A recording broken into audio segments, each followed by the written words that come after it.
Let us pray. Lord, kapasalamat kami Ginoo kay ang ulan hindi makapugong sa amon sa pagpanimbahon.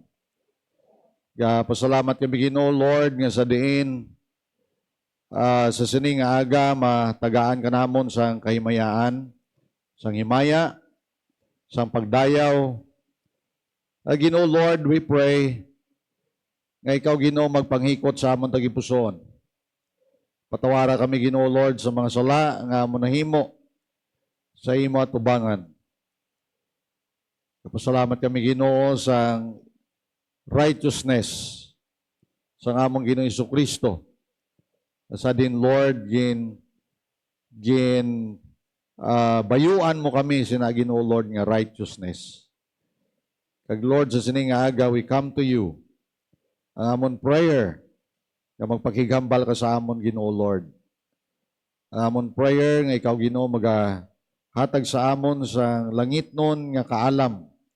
Langit nun nga pag hangop sa imo Ginoo nga pulong. Gani Ginoo ginatugyan ni namon nga pagtuon kagabay nga ini nga pagtuon Ginoo makapabakod, maka-rebuke, correct Ginoo sa amon kag mag-challenge Ginoo sa amon nga pagkabuhi sa imo Lord. Thank you Gid, Holy Spirit sa imong ministry sa amon tunga sa sining aga. Ginatugyan ni namon in Jesus name, amen. God is not only after our faithfulness. Okay? Of course, we know sang commendation nga kung magabot ka bala sa langit, well done, thou good and faithful servant. In the Word of God, makita natin, especially in John 15, nga ang Ginoo hindi lang siya interested sa aton nga faithfulness. He design and desire our fruitfulness. So muna nga aton nga tagaan attention sa kaymayaan sa Ginoo for the glory of the Lord. He designed us to be fruitful. Gintuyo gid sang Ginoo nga mangin mabinungahon. The fact that the concept of fruitfulness started in creation. Ang konsepto sa ginatawag nga pag mabinungahon nagsugod gid sa creation. He created trees, gintugas ang Ginoo ang mga fruit trees. Brother Mandi, okay lang kayang microphone na gano? It's called okay lang, no problem. Ang ginhimo sang Ginoo sa aton mga utod, I mean, when the Lord created sang iyang gindesign sa Garden of Eden, He planted trees nga ginatawag nga fruit trees, di ba? May mga fruit trees gid nga gintugang Ginoo. Okay? And then the first commission nga ginatag sa Ginoo sa kay Adam and Eve. Anong command? Go and multiply and replenish the earth. And then that fruitfulness go on until today. Kag mga utod sa Ginoo, that's why He does not only desire sa aton nga faithfulness, He designed our fruitfulness. As we review, we go now to the second main point sa aton nga series sa in John chapter 15. And so the first nga ginkanawgid naton is the foundation of intimacy, which is very important. Hindi kita pwede magpadayon without a strong foundation. Anything will start sa foundation. Tanan-tanan gasugod sa foundation. Kag kung anong pundasyon ta, amo na nagadetermine sa structure. Ano? Kung ano kabakod sa pundasyon, amo man nang kabakod sa structure. And so, last 2 weeks ago or 3 weeks ago, we watched sang mga natabo sa Venezuela. Thousands of people died. Bangod sang 7.8 nga earthquake. So makita mo gid ang ginatawag nga kaimportansya sa pundasyon, especially high-rise nga mga buildings, no? That's why nga ang mga engineers naton nagatanaw gid sila sang pundasyon. Okay? Kag kung sala ang pundasyon, masala gid ang tanan, dako ang gasto kanugon sang kwarta. Amo nang natabo sa aton nga UFO. No? Amo natabo man da sa aganan. Amo man na, no? Bangod nga sala nga pundasyon. Okay? So we started with the foundation of intimacy, kag nakita naton nga dapat we have to settle our mind on the person and work of Christ. He is the vine. So Jesus Christ, He said, I am, kag the work that He done at the cross, amo nang pinaka-strong foundation wherein makapuso kita sa ginatawag nga intimacy with Him. Okay? And relationship is very important. Kung wala ka relasyon sa Ginoo, hindi ka gigapalapit sa Ginoo. That's the point. Oh? Kung wala ka relasyon sa Ginoo, wala, nothing will happen. Wala ka intimacy with God. That's why we said, when you were born, you have a relationship, but that was a broken relationship. You're an enemy of God. You are dead to sin. Di ba? And so, ang imo spiritual relationship sa Ginoo, wala gid. You have a relationship with Him. You're a sinner. He is a holy God.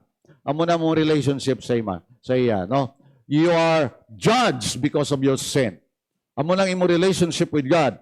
But when Jesus Christ came, na-restore, na-reconcile ang matahong relationship sa ginimo niya sa cross. And then we have the foundation sa ginatawag na the plan and program of the Father, being the gardener.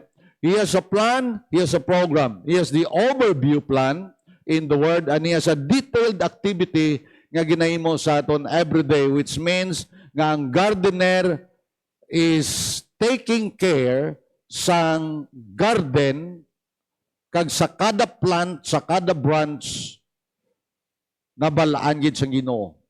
Ano? Ma-identify mo nang imo kagalingon if you have a garden. Kung may garden ka, ma-identify mo ang kagalingon mo da. Gamay mala akong garden, but I love my garden. Ano? So gaulan, mag-ulan gani ba sing ko tapos gid. Tapos gid ang kamote kagang okra kagang perting nga ulan. Natin tanaw ko na sa ngaga, ate, grabe gid, grabe tubig. Ano? So ginaplastar mo na, ginaplanuhan mo na, amo ni dapat di parang hindi sa malambot sa tubig, pero lambot gid. Okay? So ma-provide ka sang protection, you plan ahead. So ma-provide ka sang kanal, but bangod sa grabe sang ulan, so hindi gid ma-contain, no? So that's what the gardener is doing. Amo nang ginahimo sang Father sa aton. He plan ahead. Bala niya, He has the protection. Okay? May protection sa aton, gintagagid sang Ginoo sang kudalda, o diri ka lang kutoba, hindi ka pwede da. Okay? God is protecting us. And how He do it? He cuts the branches nga mga patay because they have no affiliation with the Lord Jesus Christ. That's very important, mga utod. Two kinds of branches. Branches who are fruitful and branches who are dead, lifeless. May mga tao nga nagasunod kay Christ, they just believe Christ but they don't follow Christ. Amo nang pinaka-importante, mga utod. May mga tao nga they say they believe, but the way they act, they don't. That's why sila ni Christ, they believe in me, but I don't believe in them. Sabi si Christ, no? They know me, but I don't know them. So mo nang grabe gid, no? And those who are bearing fruit, the Father is doing the pruning. Last week, we have seen the pruning. Kag nakita naton, painful yet pleasurable. That's the thing, no? It is painful and yet it is pleasurable. That's the point. Nga nakita. Okay? Pruning is painful, yet it is profitable. So that's what the Father is doing. He prunes, the Father is pruning. Amo na ginahimo sang tatay sa aton, amo na ginahimo sang Ginoo sa aton, di ba? Amo nang kanami nga ginahimo sang Ginoo sa aton kabuhi. And so God is taking care of us. The Father is taking care of us. And He is doing His thing sa aton kabuhi mga utod sa Ginoo. Okay? And so that's one thing we praise the Lord. We praise God for that. We praise God for what He is doing sa aton nga kabuhi every day. Okay? Now, this morning, we will go to the second part of our series in John chapter 15. We are looking at the fruits of intimacy. We have seen the foundation of intimacy. Now we are going to look at the fruits of intimacy. Ano ang bunga sa ginatawag nga intimacy? Okay? Now, in the word that we have read today, we have the word fruit mentioned, okay, at least 7 times or 8 times in the passage. You bear fruit in verse 1. In verse 2, you have to bear every branch in me that does not bear fruit. And then you have the branch that bears fruit. In the next, you have more fruit, and you have much fruit. And the last in verse 8, my Father is glorified by this, that you bear much fruit, and so prove to be my disciples. Okay? Now, we will look at the fruits. Anong bunga? Anong bunga sang intimacy? Okay? You see, you are connected to Christ. I am the vine, you are the branches. Ang sanga sang mangga, nga nagaangot sa puno sang mangga, mamungagid sang mangga. Okay? That's natural law. Mango will produce mango. Guava will produce guava. Unless may mga technology, grafted bala. Grafted. Okay? But I don't know kung mag-graft ko ang mangga sa guava. Hindi ko pwede, no? Mbot lang. Pwede na? Hindi, no? Guava, mango.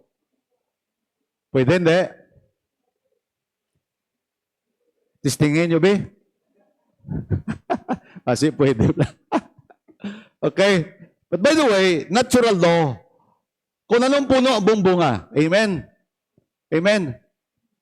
And so, if Christ is the vine, and we are the branches, the natural result will be, the fruit is no other than Christ-likeness.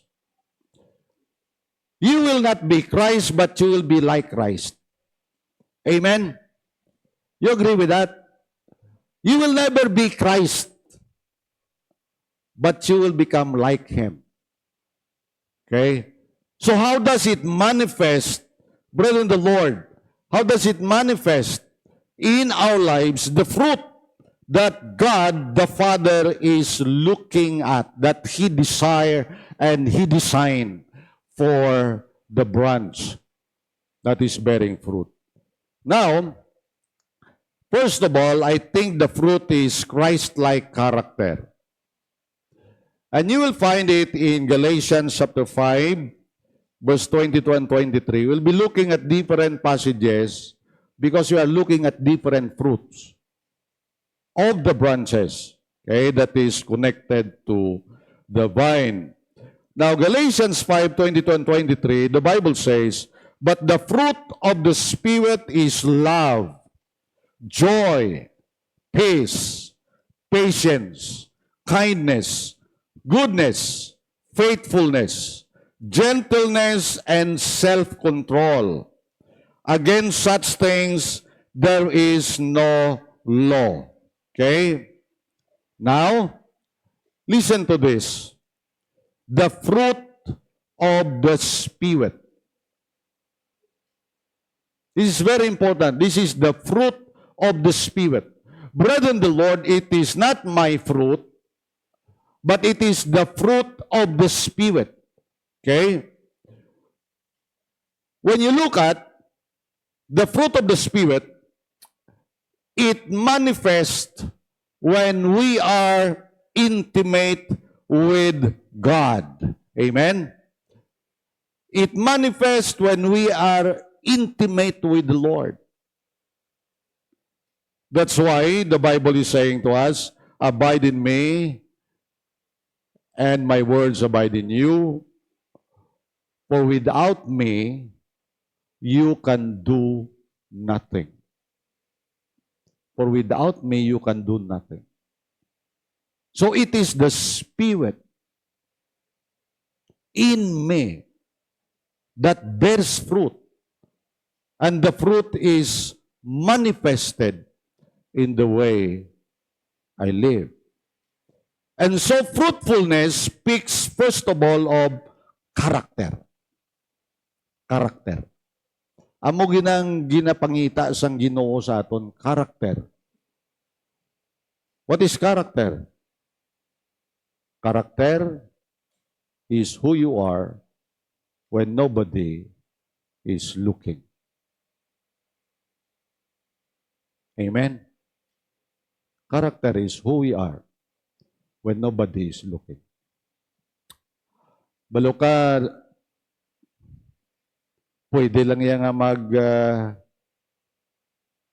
you can just act Christianity. Di ba? You can act Christianity. You can be like one. And deep within you are not. Amo nang pinaka-problema. You can even do ministry. You can even be active. You remember what we have said. Time will come when God, during the judgment day, people will say, Lord, Lord, Lord, we did this, we did this, we did this, we did this. But the Lord will say, depart from me. I don't know you. Pinaka-masubo na nga komentaryo na matabo sa kabuhi mo. Ano na pinaka-masubo? Just probably acting Christianity, but deep within, you are not. So character is who we are when nobody is looking around. So kamusta ka when you're alone? Kamusta ka when nobody is looking around? When nobody is looking at you? Okay? You see, the very time that we are so vulnerable to the temptation, kita bala, grabe gid. Ang pinaka-grabe nga sa diin nga you are vulnerable, nga you are open for temptation, is the time when you are alone.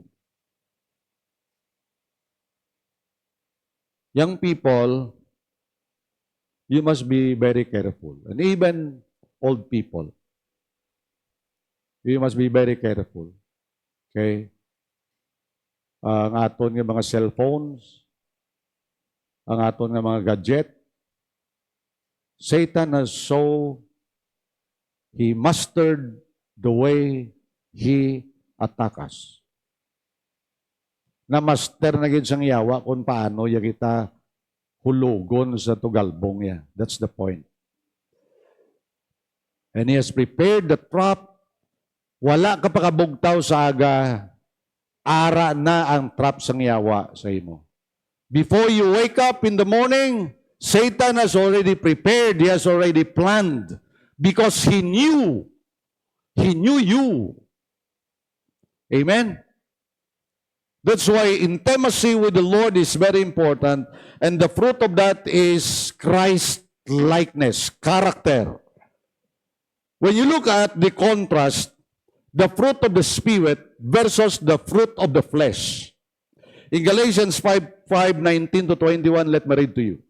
Now the deeds of the flesh are evident, which are immorality, impurity, sensuality, idolatry, sorcery, enmity, strife, jealousy, outburst of anger, disputes, dissensions, factions, envying, drunkenness, carousing, and things like this, of which I forewarn you, just as I have forewarned you, that those who practice such things will not inherit the kingdom of God.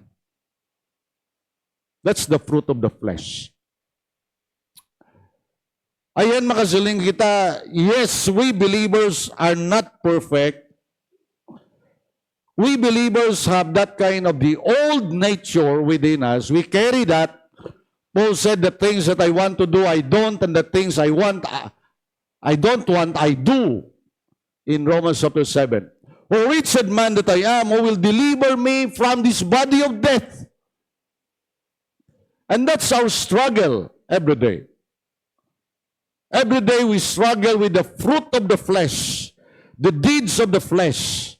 But brethren in the Lord, we cannot afford ourselves to live a lifestyle that is written in this passage. You cannot, I cannot. Hindi kita kaagwanta. I don't know about you, but if you can tolerate and you love it, and you do it, the Bible is saying that those who practice, you practice it, meaning you sin the same sin, you commit the same sin, brethren, the Lord, something is wrong with you.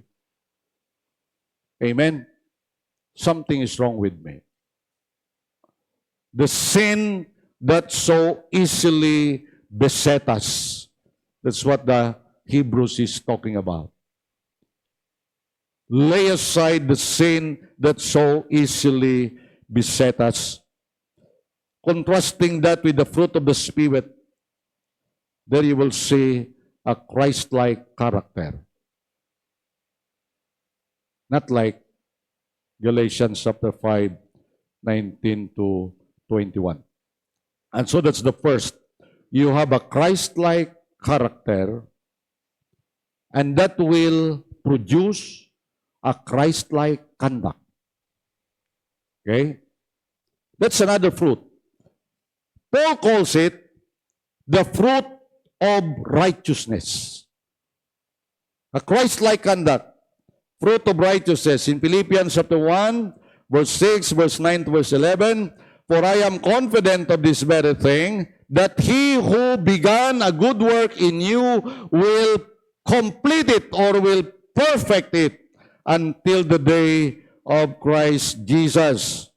And this I pray, that your love may abound still more and more in real knowledge and all discernment. Verse 10, so that you may approve the things that are excellent, in order to be sincere and blameless until the day of Christ, having been filled with the fruit of righteousness, which comes through Jesus Christ to the glory and praise of God. Wow. That's the fruit of righteousness. Brethren, when you say righteousness, it's simple. To live righteously is simply loving what God loves and hating what God hates. Okay? Hindi ka na gilang magpaminsar kung ano pa. Ano ng righteousness? Gin pa kamatarong ka eh. Gin pa kamatarong ka. Okay? He who knew no sin became sin for us so that we will become the righteousness of God. Siya nga way sala, nangin sala, para kita nga makasusala, mangin matarong. righteous. Mangin matarong sa Ginoo. We will become the righteousness of God. And so righteousness is simply loving what God loves and hating what God hates. So what God loves, He loves people who love one another. Love one another as I have loved you. He loves people who pray. Amen? Di ba? Amo nang gusto sa Ginoo sa aton. Ano? He loves people who serve Him. He loves people who obey Him. What He hates, simple, He hates sin. Amo malana. And so righteousness is simply you love what God loves and hate what God hates. And when you look at Ephesians chapter 4, verse 21 to 32, look at this thing.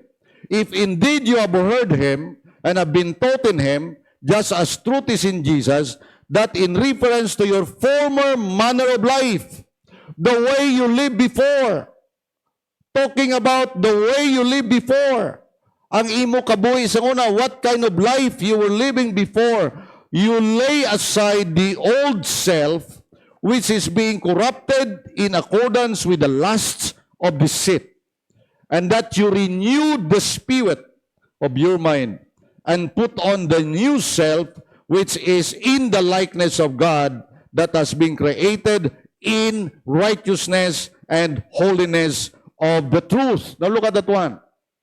Lay aside the old and renew the new one. Put off the old self and put on the new self in the likeness of God, has been created in righteousness and holiness of the truth. Verse 25. Therefore, laying aside what? You lay aside falsehood. You speak the truth, each one of you, with his neighbor. Stop lying, for we are members of one another. Be angry, and yet do not sin. Do not let the sun go down on your anger, and do not give the devil an opportunity. Don't give place to the devil.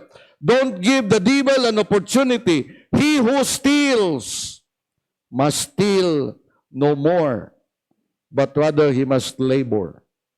He who steals. Ang nagapangawat, hindi na magpangawat. Okay? He who steals, steal no longer. Performing with his own hands what is good, so that he will have something to share with one who has need. Let no unwholesome word proceed from your mouth, but only such a word as is good for edification, according to the need of the moment, so that it will give grace to those who hear. Wow. Okay? Let's be careful about jokes, unwholesome word. Do not grieve the Spirit of God, by whom you were sealed for the day of redemption. Let all bitterness and wrath and anger and clamor and slander be put away from you, along with all malice. Be kind to one another, tender-hearted, forgiving each other, just as God in Christ has also forgiven you. You see what God hates, and you see what God loves. Okay? The fruit, the work of the flesh, the old life, and the work of the new self. Hope you'll go over once again. Righteousness is seeing how sinful we are and how holy God is. That is righteousness. Is seeing how sinful I am and how holy God is. You remember the time when Isaiah in the temple, he saw the Lord. And the cherubim singing, to each other, "Holy, holy is the Lord God Almighty. The earth is full of His glory." Brethren, the Lord, when you look at men and women in the Old Testament and even in the New Testament, these men were greatly used by God. Why? They saw who God is, and they saw themselves as well. So righteousness is just seeing me, seeing myself. Who am I before a holy God? Unworthy, sinful, dirty. Okay? Praise God for what Jesus did. Righteousness, righteous living is simply total dependence on the Holy Spirit. Jesus said once again, "Without me, you can do nothing." Amen? And so you have the character, the Christ-like character that will result to your Christ-like actions, Christ-like conduct, what you're doing. Hebrews chapter 13, verse 15, another fruit that the Father is looking. Hebrews 13:15, "Through Him, then let us continually offer a sacrifice of praise to God, that is the fruit of lips that give thanks to His name." What's that? A Christ-like character and a Christ-like conduct will result to a continuous worship. Amen? The continuous worship. You have the attitude, that's your character. And you have your actions, that's your conduct. And you have your awe, that's your worship. A continuous worship because you're intimate with God. Worship is the fruit of intimacy with God. In Psalms 27 verse 4, "One thing I have asked from the Lord, that I shall seek, that I may dwell in the house of the Lord all the days of my life, to behold the beauty of the Lord and to meditate in His temple." Wow! That's the desire of a man who is so intimate with his God. "As the deep pants of water, so my soul pants for you." That's what David said. Just like a deer na tama kainit, longing for water because of the thirst. Do I have such kind of a thirst for my God? Am I uneasy when I'm not intimate with God? That's the point, brethren, the Lord. Kaya kung wala kita singamuna, something is wrong with us. If we don't hunger and thirst for God. That's why I will say, and I hope you will agree with me, I will say that worship does not start with songs. It's wrong to say, let's prepare ourselves to worship God and we will sing the song. It starts with deep desire to know Him and to be close to Him. Amen. Kanugon lang siyang kanta nga wala ka malang desire to know Him and to be intimate with Him. Kanugon, it's useless. It's useless to sing and say, I'm preparing myself to worship. But you have no desire to know Him. And so worship does not start on Sunday morning. It starts on Saturday night. You prepared yourself Saturday night that you have the desire to worship God on Sunday morning. No wonder, mga utod, salamat ko kay Ari Kamudi. So many of us are not here. It's good that you are here. Amen. Kaya bisan anong chimpo, if you have the desire to worship God, you are here. Amen? Di ba? Just like a deer panted for water, so my soul pants for you, I'm hungry. I'm thirsty. Intimacy is choosing to seek Him. And fruitfulness is our heart overflows. We cannot be silent. Amen. Si mga utod sa Ginoo, when we are so intimate with God, it results to the awe. Lord, who you are, what you are, how great thou art, and we cannot be silent. After meditation, after your devotion, what is your experience? Amen? Hindi ba? When you read the Word, when you meditate and study the Word, ano ang outflow sa imo kaboy? Bisan di ka kabalo magkanta, makanta ka. You agree with me? Amen? Bisan libagon ka, sige lang, okay lang, kanta ka lang. You can just sing even you are out of tune. That's the outflow of your worship. That's the outflow of your intimacy with God. As the deer pants. And the last, we see the fruit. When you have a right attitude, you will have a right action, your conduct, and then it results to your worship, a continual worship to the Lord. And you know what Paul said? I do not want you to be unaware in Romans chapter 1, verse 13 to 16. I do not want you to be unaware, brethren, that often I have planned to come to you and have prevented so far, so that I may obtain what? Some fruit among you also. Even as among the rest of the Gentiles, I am under obligation both to the Greeks and to the barbarians, both to know, to the wise and to the foolish. So, for my part, I am eager to preach the gospel to you also who are in Rome. Verse 16, for I am not ashamed of the gospel, for it is the power of God for salvation to all who believe. Okay? To the Jew and to the Greek. You see the fruit? The father as the gardener, the father as the vine dresser, the father as the husbandman.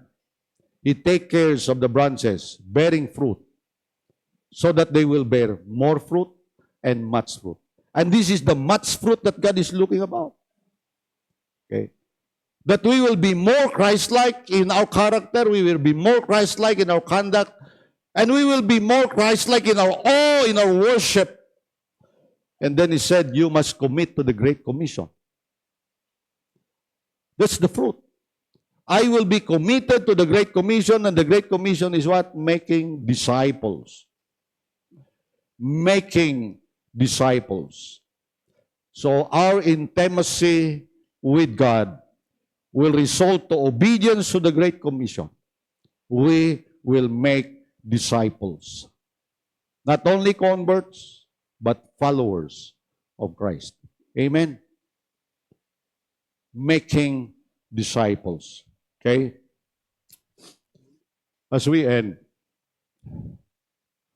God is not only interested with our faithfulness.